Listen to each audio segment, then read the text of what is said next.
جانتے تھے آزادی کیا ہوتی ہے اور اقتدار کیا ہوتا ہے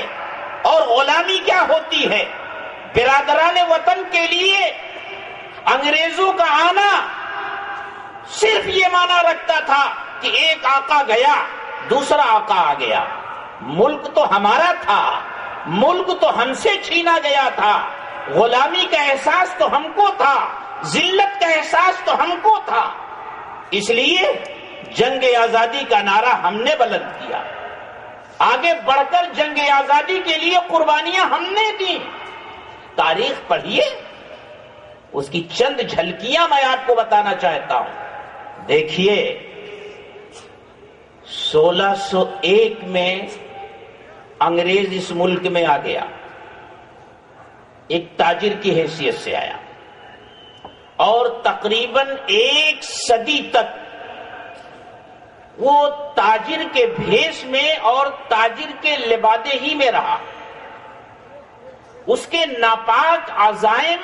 اور ارادے کھل کر سامنے نہیں آ سکے. 1707 میں یعنی انگریزوں کے آنے کے ٹھیک 1 صدی کے بعد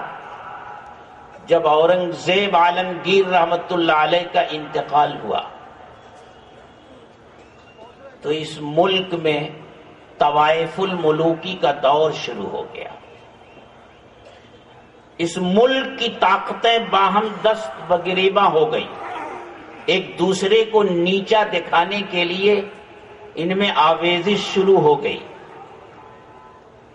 اور جتنے راجے اور نواب تھے سب مستقل بادشاہ بن بیٹھے. تاریخ بتاتی ہے کہ اس دور میں چند بڑی بڑی طاقتیں ابھری. مراٹھوں کی طاقت الگ بن گئی، روہیلا الگ طاقت بن گئے، جاٹوں کی طاقت الگ ابھری اور اس کے ساتھ ساتھ خالصہ ایک الگ مذہبی طاقت بن گئی. اور یہ دونوں اور یہ چاروں طاقتیں آپس میں اس طرح الجھی کہ ایک دوسرے کو نیچا دکھانے کے لیے کسی نے احمد شاہ ابدالی کو بلایا تو کسی نے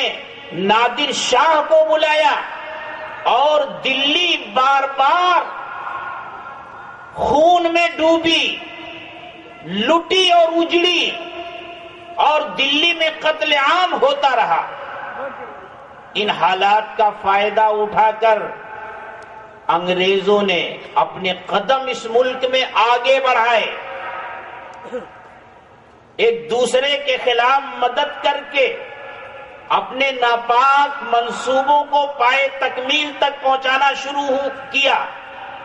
اور اورنگزیب کے انتقال کے ٹھیک 50 سال کے بعد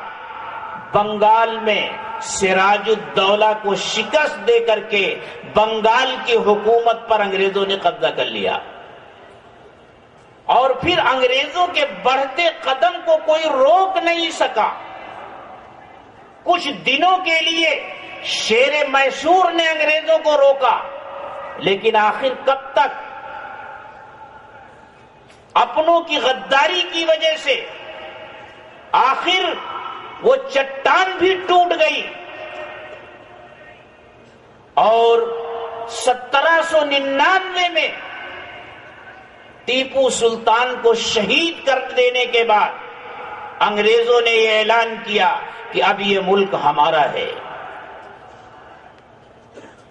اور یہ صرف اعلان نہیں تھا، اس اعلان کے بعد انگریز جب دلی کی طرف بڑھا ہے تو 1803 میں دلی پر انگریزوں کا قبضہ ہو گیا. لال قلعے سے ہلالی پرچم اتار دیا گیا اور یونین جیک اس پر لہرا دیا گیا اور یہ اعلان کر دیا گیا خلق خدا کی، ملک بادشاہ کا اور حکم کمپنی بہادر کا چلے گا. یہ اعلان ہونا تھا کہ دلی میں ایک فقیر بوریا نشین رہتا تھا. یہ فقیر بوریا نشین کون تھا؟ یہ اس عظیم ہستی کا فرزند تھا جس ہستی کو اللہ تبارک و تعالیٰ نے اس ہندوستان میں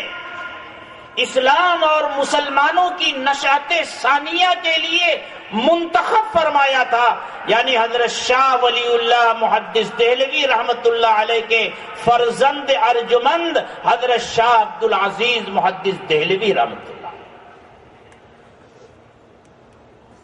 وہ فقیر بوریا نشین تڑپ اٹھتا ہے اور ایک مومنانہ فتویٰ جاری کرتا ہے اور یہ اعلان کرتا ہے کہ انگریزوں کے اس اعلان کے بعد اب یہ ملک غلام ہو گیا، اب یہاں مسلمانوں کے رہنے کے لیے دو راستوں میں سے ایک ہی راستہ ہے، یا تو مسلمان ہجرت کر جائے اگر وہ جہاد نہیں کر سکتا، ورنہ اس کے لیے جہاد فرض ہو گیا۔ حضرت شاہ عبدالعزیز محدث دہلوی رحمت اللہ علیہ کا یہی فتویٰ اس ملک میں جنگ آزادی کی بنیاد بنا۔ لیکن میں آپ کو تاریخ کا ایک ورق اور پیچھے پلٹ کر دکھانا چاہتا ہوں کہ اللہ کو یہ منظور نہیں تھا کہ انگریز اپنے ناپاک عزائم میں کامیاب ہو۔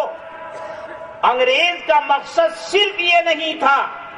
کہ وہ اس ملک میں اپنی حکومت قائم کرے، بلکہ حکومت قائم کرنے کے ساتھ ساتھ انگریز یہ چاہتا تھا کہ اس ملک میں عیسائیت کو اس قدر فروغ دیا جائے کہ اس ملک میں پائے جانے والے تمام مذاہب ختم ہو جائیں اور صرف عیسائیت باقی رہے۔ اور اس کے لیے انگریزوں نے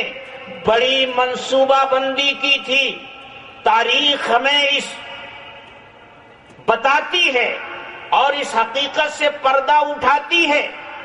کہ انگریزوں نے اس ملک پر قبضہ کرنے سے پہلے برطانیہ کے اندر ایسے دارالعلوم قائم کیے تھے جہاں حدیث پڑھائی جاتی تھی،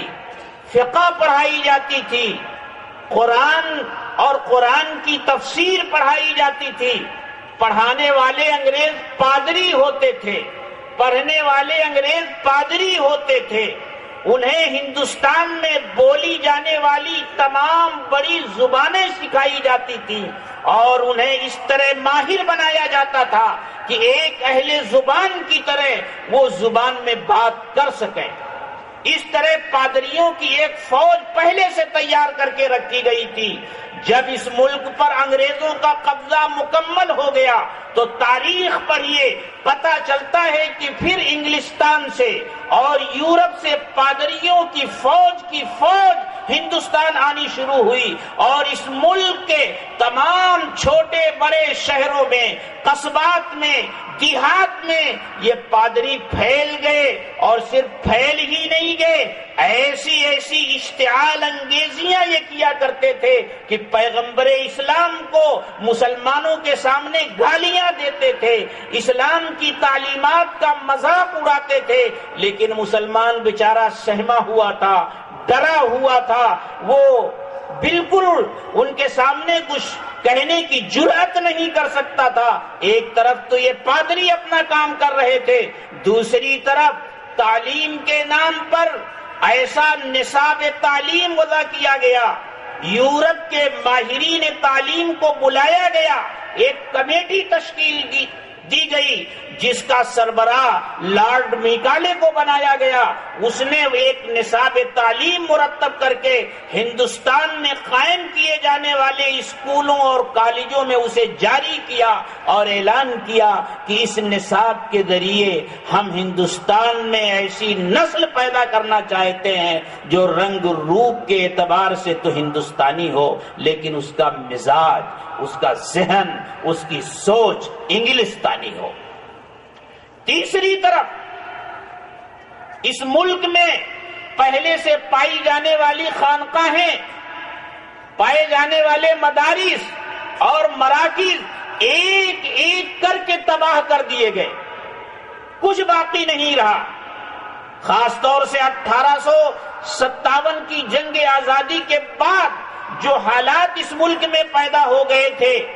وہ ایسے تھے کہ کوئی سوچ نہیں سکتا تھا کہ اب اس ملک میں اسلام کا بھی کوئی مستقبل ہوگا اور مسلمانوں کا کوئی مستقبل ہوگا۔ ان حالات میں اللہ کا فیصلہ یہ تھا کہ اس ملک میں اسلام بھی باقی رہے گا اور مسلمان بھی باقی رہے گا۔ اس عظیم مقصد کے لیے اللہ تبارک و تعالی نے انبیاء کرام علیہم السلام کے سچے جانشینوں کو کھڑا کیا۔ وہ سچے جانشین کون ہیں؟ ان کا سلسلہ شروع ہوتا ہے سیدنا حضرت شاہ ولی اللہ محدث دہلوی رحمۃ اللہ علیہ سے۔ اورنگزیب کے انتقال کے بعد جب اس ملک میں افراتفری مچی ہوئی تھی، اورنگزیب کا انتقال ہوتا ہے اور حضرت شاہ ولی اللہ کی ولادت ہوتی ہے۔ حضرت شاہ ولی اللہ کو کوئی لمبی عمر نہیں ملی، لیکن اس مختصر سی مدت میں اللہ نے حضرت شاہ ولی اللہ رحمت اللہ علیہ کے ذریعے وہ کام لیا جو آگے چل کر اس ملک میں اسلام اور مسلمانوں کی نشأت ثانیہ کی بنیاد بنا۔ انہوں نے تمام فکری خاکے تیار کر دی ہیں۔ ان کی کتابیں پڑھیے، حجت اللہ البالغہ پڑھیے، انہوں نے اس میں اسلام کے معاشی نظام کو، اقتصادی نظام کو اور سیاسی نظام کو جس عرق ریزی کے ساتھ اور جس باریک بینی کے ساتھ جمع کیا ہے کہ پڑھنے والا حیران ہو جاتا ہے کہ وہ اسلام جو آج سے 14 اور 15 صدی پہلے اس دنیا میں آیا تھا اور اس نے ایسے ایسے انقلابی نظام اقتصادیات کے سلسلے میں، سیاست کے سلسلے میں پیش کیے۔ جب انگریزوں نے اس ملک کو غلام بنا لیا تو ان کے فرزند ارجمند حضرت شاہ عبد العزیز محدث دہلوی رحمت اللہ علیہ نے انہی بنیادوں پر کام کرنا شروع کیا۔ انہوں نے اپنے خلیفہ اور اپنے متوسل حضرت سید احمد شہید بریلوی رحمت اللہ علیہ کو تیار کیا اور حضرت سید صاحب رحمت اللہ علیہ نے اس ملک کے ہنگامی دورے کیے، جہاد پر مسلمانوں سے بیعت لی اور انہوں نے جہاد کا سلسلہ سرحدی علاقے سے شروع کیا۔ لیکن اللہ کو ابھی یہ منظور نہیں تھا، اس ملک کے مسلمانوں سے جنگ آزادی کے سلسلے میں اللہ کو ابھی اور قربانیاں لینی تھی۔ حضرت سید احمد شہید اپنے رفقا کے ساتھ بالا کوٹ کے میدان میں شہید کر دی، لیکن ان کی شہادت کے بعد یہ سلسلہ بڑھتا نہیں، یہ چنگاری سلگتی رہی اور جگہ جگہ اس کے شعلے بلند ہوتے رہے۔ وہ چنگاری جو حضرت شاہ عبد العزیز نے روشن کی تھی اور جسے شعلے جوالہ بنایا تھا سید احمد شہید نے، ان کی شہادت کے بعد اس کو روشن رکھا علماء صادق پور نے، اور سرحدی علاقوں میں آزادی کی لڑائی لڑی جاتی رہی، یہاں تک کہ 1857 میں جب جنگ آزادی کا دوسرا مرحلہ شروع ہوا تو علماء کرام کی قیادت میں پورے ملک کے اندر انگریزوں کے خلاف عالم بغاوت بلند کیا گیا،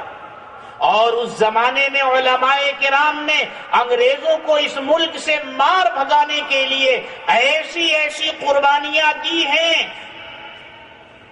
کہ ہمارے اسلاف کی یاد تازہ کر دی ہے۔ جان ہتھیلیوں پر لے کر میدان میں آئے ہیں، کفن سے سر پر کفن باندھ کر میدان میں آئے ہیں، اور انگریز کے کسی بھی ظلم و ستم سے کبھی انہوں نے خوف و ہراس محسوس نہیں کیا ہے، ہمیشہ نعرے حق بلند کیا ہے۔ تفصیلات میں جانے کا موقع نہیں ہے، لیکن میں یہ ضرور بتاؤں گا کہ جن مجاہدین نے اس ملک میں علم جہاد بلند کیا تھا، ان کے قائد اور ان کے رہبر اول حضرت شاہ ولی اللہ ہیں، پھر شاہ عبد العزیز ہیں، سید احمد شہید ہیں، مولانا اسماعیل شہید ہیں، اور اس کے بعد یہ علم علماء دیوبند کے ہاتھ میں آیا، تو پھر اسی علم کو بلند کرنے والے حاجی امداد اللہ مہاجر مکی ہیں، قاسم نانوتوی ہیں، اور مولانا رشید احمد گنگوہی ہیں، شیخ الہند محمود حسن دیوبندی ہیں، شیخ الاسلام مولانا حسین احمد مدنی ہیں، مفتی کفایت اللہ ہیں، حفظ الرحمان سہاروی ہیں، کتنے علماء کرام ہیں، اور ان علماء کرام نے اس سلسلے میں کیا کیا قربانیاں دی ہیں، کس کس کا تذکرہ کیا جائے۔ مراد آباد میں مولانا کفایت علی کافی، جو اپنے زمانے کے محدث بھی ہیں اور قادر الکلام شاعر بھی ہیں، 1857 کی جنگ آزادی میں مجاہدین کی انہوں نے مراد آباد میں قیادت کی ہے، لیکن جب جنگ آزادی کے ولولے سرد پڑے اور انگریزوں نے اس جنگ آزادی کو اپنے ظلم و ستم سے دبا دیا اور مولانا کفایت علی کافی کو گرفتار کیا گیا اور ان کے اوپر بغاوت کا الزام لگا کر کے اور پھانسی کی سزا تجویز کی گئی، ایک چوراہے پر پھانسی قائم کی گئی اور مولانا کفایت علی کافی کو اس پھانسی کے پھندے پر لٹکانے کے لیے لے جایا جانے لگا، تو اللہ اکبر، اس وقت کا منظر کیا تھا۔ تاریخ یہ بتاتی ہے کہ مولانا کفایت علی کافی آگے آگے چل رہے ہیں، پیچھے پیچھے مسلمانوں کا مجمع ہے، اور حضرت مولانا کفایت علی کافی کی زبان پر ان کی ایک تازہ نظم ہے، وہ بالکل والہانہ عزم انداز میں وہ نظم پڑھتے جا رہے ہیں اور پیچھے پیچھے مسلمانوں کا مجمع ہے۔ اس طرح ہنسی خوشی وہ مجاہد پھانسی کے پھندے پر لٹک گیا اور اس نے یاد تازہ کر دی حضرات صحابہ کرام رضوان اللہ تعالی علیہ مجمعین کی، کہ جب وہ جام شہادت نوش کرتے تھے تو ان کی زبان پر یہ ہوتا تھا، فزت ورب الکعبہ، رب کعبہ کی قسم میں تو کامیاب ہو گیا۔ علماء دیوبند، علماء دیوبند، یہ ہے مولانا کفایت علی کافی۔ اور آج کے ہمارے اس اجلاس عام کے مہمان خصوصی جانشین شیخ الاسلام حضرت مولانا ارشد مدنی دامت برکاتہم تشریف لائے۔ حضرت کے آنے کے بعد میں یہ باتیں نہیں کہہ سکتا، کیونکہ مجھے ڈر ہے کہ حضرت میرے منہ میں مٹی ڈال دیں گے، کیونکہ حدیث میں آتا ہے کہ اگر منہ پر تعریف کی جائے تو تعریف کرنے والے کے منہ میں مٹی ڈال دو، تو ڈر ہے کہ میں حضرت کی موجودگی میں یہ باتیں نہیں کہہ سکوں گا۔ اس لیے حضرت کے آنے سے پہلے میں آپ کو بتا دینا چاہتا ہوں اور کہہ دینا چاہتا ہوں کہ حضرت کے والد محترم شیخ الاسلام حضرت مولانا حسین احمد مدنی رحمت اللہ علیہ کو اللہ نے جس جرأت و بے باکی سے نوازا تھا اور اقتدار میں بیٹھے ہوئے لوگوں کے سامنے جس طرح وہ ان کی آنکھوں میں آنکھیں ڈال کر بات کیا کرتے تھے، اگر آج اس کا کوئی نمونہ دیکھنا ہو، اس کی کوئی جھلک دیکھنی ہو، تو ان کے سچے جانشین حضرت مولانا سید ارشد مدنی دامت برکاتہم کی زندگی میں صاف صاف نظر آ رہی۔ حضرت شیخ الاسلام کو گرفتار کیا گیا، جرم یہ تھا کہ علماء کرام نے یہ فتویٰ جاری کیا تھا کہ انگریزوں سے کسی طرح کا لین دین کرنا جائز نہیں ہے، انگریزوں کا بائیکاٹ کیا جائے، ان سے کوئی تجارتی لین دین نہ رکھا جائے، یہ فتویٰ جاری ہوا اور اس فتوے جاری کرنے کے جرم میں